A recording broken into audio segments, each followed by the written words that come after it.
Habits of the mind, working toward the knowledge age, learner-centered environments with habits of the mind. During this presentation, we're going to review a little bit of what we did last week, but we're going to build on why we are trying to make a learner-centered classroom and where does that fit in with our whole overall thinking. So let's get started. Our goal is by the end of this presentation, you'll have a beginning understanding of the habits of the mind, while beginning to think about how they apply in an online learner-centered teaching. Let's review a little bit from the previous course. Remember we talked about industrial age versus knowledge age and the paradigm between both? We said in industrial age over here, it was very standardized. It was a top-down approach. It came from administration and we followed along. Everything was compliant with what we need to do, no individuality. We conformed to everything as we were told to. Everyone did the same thing. And the CEO was the king. The top leader is who we listened to. Whereas we're moving into the knowledge age, we're starting to see some customization. We still have our standards, but we're able to customize how we're teaching. How we're meeting the end goal isn't necessarily all the same way. We work as a team, team-based organization.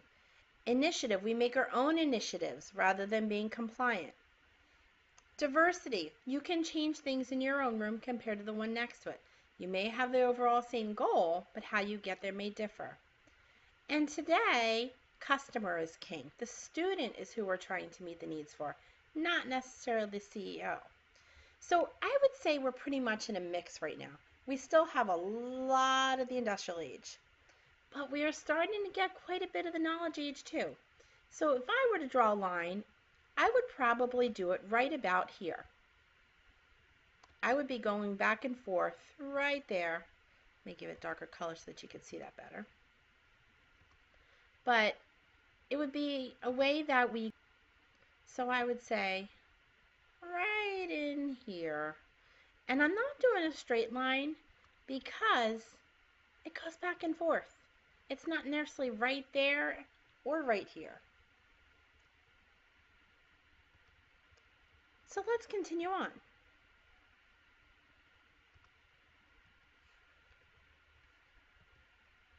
So what were the converging dynamics that are moving us toward the knowledge age? Why? Why are we starting to move? What's happening around us that's making us move? And we talked about this. Learning theories. We're finally starting to understand how people and children learn. Technology. Technology is changing every single day. What was technology and a great find yesterday is becoming old news by next week.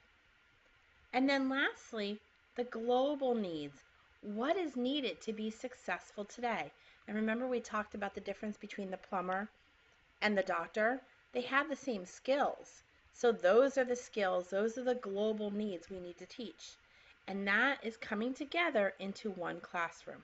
That's why we're making this shift. Not just because someone said, hey, we have to do this. It's because all of these other things are coming together to force us that way. We then added on the learning theory intelligence. Not only it's how we are studying the pedagogy, how people learn, we not only have the technology, not only do we have the global needs, but we're looking at how individuals learn different ways. Even beyond how people learn, but everyone's different. Self-smart, word-smart. We said we have the brain here. And if we look at the brain, there's different areas that people have their strengths in. I always said for myself, you know what, I'm pretty creative. Like I like the whole creative things. And I think that's why I like to decorate cakes on the side, because I get the whole creative mindset there. I loved elementary because of the creative. I loved being a reader because I could imagine things in my head. But when it came to being more like body smart, that probably wouldn't be me. I'm definitely not the one that can go out there and run 3 miles. I would love to. I can't. I work on it. I make sure I go to the gym, but it's not my thing. So there's so many different ways and so many different people have a great area that they're stronger in and others not. And that's what you have to start looking to in the classroom. What area do they do well in, and start meeting those individual needs. So the learning theory of intelligences, and we've seen this before and it's been called different names over the years. You know, a little bit of Bloom's, it has a little bit of the Dale's Cone of Experience. You know, we knew there was different types of learners, you know, auditory learner, visual learner, but this is kind of breaking it down even more. Just a little review from last week. But this presentation focuses on the intelligence and the mind itself. And what does that mean? Here's the olden view of the intelligence. We had our immigrant education and the industrial education. So we had all these immigrants coming to the country, and we needed to get everybody to point A. So this is what we did. We put them in the room, no matter where they came from, no matter how they learned, no matter what they did, they all learned the same way. Because at that point in education, we were all taking everybody from everywhere and just getting them to point A. And I think we've done a pretty good job about getting them to point A. So that was how the industrial age came to be. We just needed to get everybody to the same place. So look at how many students were in the room and all doing the same thing. But we learned from that. And then we ran into World War I, World War II, and the industrial age needed something more. We ended up taking what everyone was doing, and we needed to get them to produce. So now not only had to get everybody at level A, we needed to get them ready to go into the world of where they needed to produce, and everything had to be standardized. We needed to produce war weapons. We needed to produce the materials and needs that the Army and the other reserves needed over there, overseas, for wartime. Women were going into the workplace. So we needed to give them the skills they needed in order to be prepared for the workforce. So again, we're looking at the needs of the learners even back then. We're looking at the needs. They're just changing over the years. So the old intelligence followed standardization. Born in this era was Charles Spearman's theory of general intelligence. His theory was based on the idea that intelligence is inherited through genes and chromosomes, and that it can be measured by one's ability to score sufficiently on the Alfred-Binet Stanford-Binet intelligence test, yielding a static and relatively stable IQ score. Remember the old IQ test? If someone scored there, wow, they're really, really smart. But is it the same today? Today, they don't look at just one score. Oh, that's your overall, that's you're intelligent, you're gifted, you're this. Instead, the new view of intelligence is all the different ways someone learns. This picture of the brain is truly representative of all the different areas that someone can be strong in. And they found that intelligence can be taught. Do you ever notice that students sometimes that have visited many different museums and have worldly affairs and they travel a lot, they seem to always be in the gifted programs. They seem to always be in the higher classes, not because they're necessarily more intelligent than the child that has not, but they've been exposed to more. So in that sense, intelligence can be taught. Structure the intellect. What kind versus how much? Taking that same example of that student that has traveled to Europe and has traveled to South America, that has visited worldly museums, has been exposed to several different languages. That learning obviously is going to impact another student that maybe is just reading about those. So it's the kind of learning, not necessarily how much. We can give our students the same amount of education as someone else in another country. But it depends on what they're being taught that makes a difference. How about the theory of cognitive modifiability, the neuroplasticity inside your brain? And we'll talk more about that in a few minutes. The multiple forms of intelligence. We've all learned that back in our undergrad classes, that there's multiple forms of intelligences. Intelligence as success in life. Are they analytic? Are they creative? Are they practical? Like I said, I was always very creative. Analytic, I'm not as much. Practical and somewhat. So everyone has kind of their own field with that even. Is it a learnable intelligence? Are they really good at reflective, experiential, neural intelligences? There's emotional intelligence, social intelligence, moral intelligence, and the habits of the mind. What does that mean? What does the habits of the mind come to? So let's look at this. Intelligence can be taught. The structure of the intellect. Let's take skiing as an example.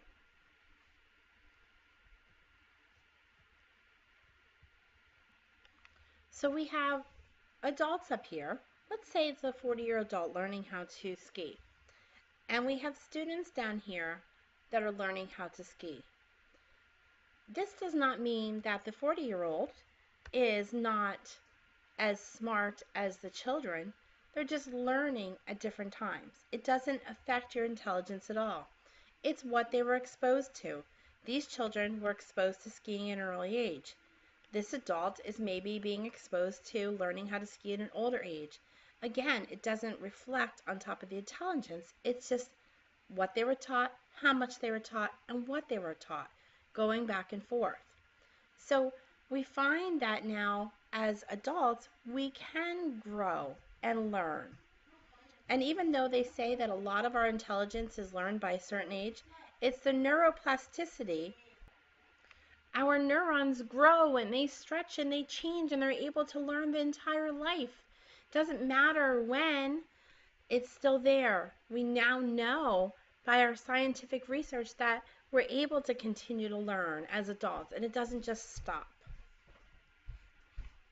We also now know that our IQ is just part of our EQ, our emotional intelligence, and what we're being judged on and what we're learning.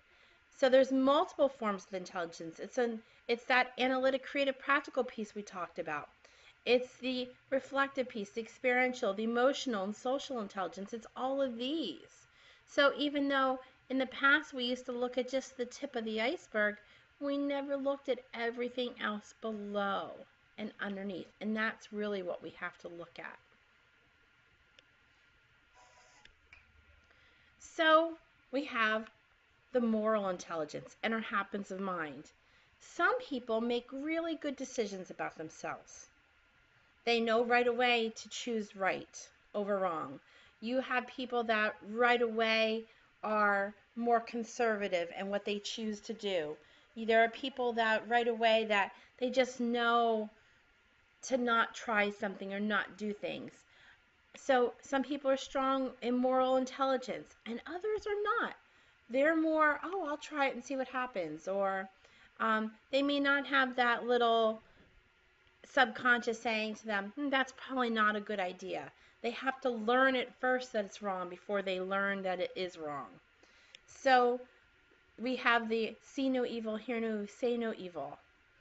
And that's kind of an idea of some people can do this better than others. And that's where the habits of the mind come in. So intelligence, what is it? What makes a person successful? Maybe this is a question we need to ask us to lead us to the understanding of intelligence. You and I have met people that are extremely intelligent and really haven't done much with their lives. They haven't been extremely successful. They've struggled. They've tried to use that intelligence in ways that were maybe not the best because they were so intelligent that they could use the intelligence in not a positive manner. But that doesn't, just because you're smart and have a great intelligence, doesn't make you successful. So what makes a person successful? Think about that. The habits of the mind, what we do inside our minds and inside our personalities, are what makes the person successful. There are 16 habits. I post the worksheet inside for you, but let's go through. Here they are, the 16 habits of the mind. Persisting, managing impulsivity, That's a hard one. That's one that a lot of people can't do. They're impulsive. They have to do it right away. Listening and understanding with empathy. Thinking flexibly. Okay, sure, we could try this. We can do this. Thinking about thinking. Some people are really good thinkers. They think well. They think things through. Thinking things. Striving for accuracy. There are some people that have to be perfectly right. It has to be exactly right. Questioning and posing problems. Some people have amazing questions. They can think about a good question to ask to really get the right answers. Do you ever think of a lawyer and the questions they come up with are perfect to get the other person to answer right? Yeah, that's a habit of the mind. Applying past knowledge to new situations. Thinking and communicating with clarity and precision. Maybe you're the type of person that can think things totally through and understand everything completely. Gathering data through all of your senses. Creating, imagining, being innovative. Maybe you're a person that responds with wonderment, awe.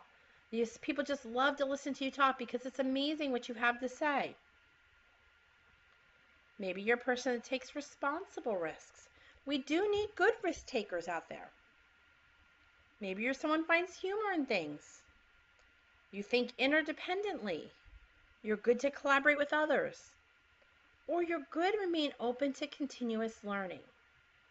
Now, as you look through some of these, you're thinking, as far as myself, I'm like, wow, I think that one really works well with me. And this one. Doesn't mean just one. But this is how we think. And we found that these are the true habits and keys to a successful person to be able to do these things. And this is where we have to look at our students and think, okay, this group right here, managing impulsivity, not so great. But man, can they give me great questioning? So that's what we look at. Now, in your world, which habit is the most important to you? So if we look back, what is it? What is the best for you? So if we take it in groups, habits 1 through 5. Persisting, managing impulsivity, listening to others with understanding and empathy, thinking flexibly, or thinking about our thinking. Maybe you tend to fall in those areas. Habits 6 through 10. You strive for accuracy and precision, questioning and posing problems, applying past knowledge in new situations. You think and communicate with clarity and precision. You gather data through all your senses. Or 11 through 15. You're creating, imagining, innovating. You're responding with wonderment. You are taking responsibility. You're finding humor. You're thinking interdependently. And the last one, I think, is all of us. Learning continuously. That's what you're doing now. You're taking more classes. You're learning all the time. You learn from your students. You learn from classes. And you're taking a class right now. So I want you to think about what habit is important to you in your world and why. And how can you teach it to others? Those are the things back here that we need to teach to our students to make them successful. Go back to our list of the doctor and the plumber and think about how many of these things make them successful in their jobs. Beyond the curriculum, beyond our standardized testing, these are the things that we need to make students strong in so they're successful in the classroom. We're going to focus on habit 1. Number 1 is persistence. Never underestimate the power of persistence. During this course, you have to be pretty persistent. You have to log on. You have to keep checking back. You have to try to figure out where you're going. You are showing persistence. You're trying to figure out where the projects are coming from. You're thinking outside the box. You're thinking about you as a person. You're thinking about your students. You're thinking about your fellow teachers. You have to be persistent. So that's what we're learning in this course to start with. And that's how I end you. As you work through this course, you'll start with persistence, and then we'll continue working on the others, just as you will start to continue working through those for your students. Knowledge age learning environments with online, they also need persistence. It's not necessarily a time-based thing. It's not a 40-minute period. Attainment or competency-based for all basic skills. Individuals working on their personal intelligence and gifts. We allow you to work and pick and think on what do you want to do your research project on.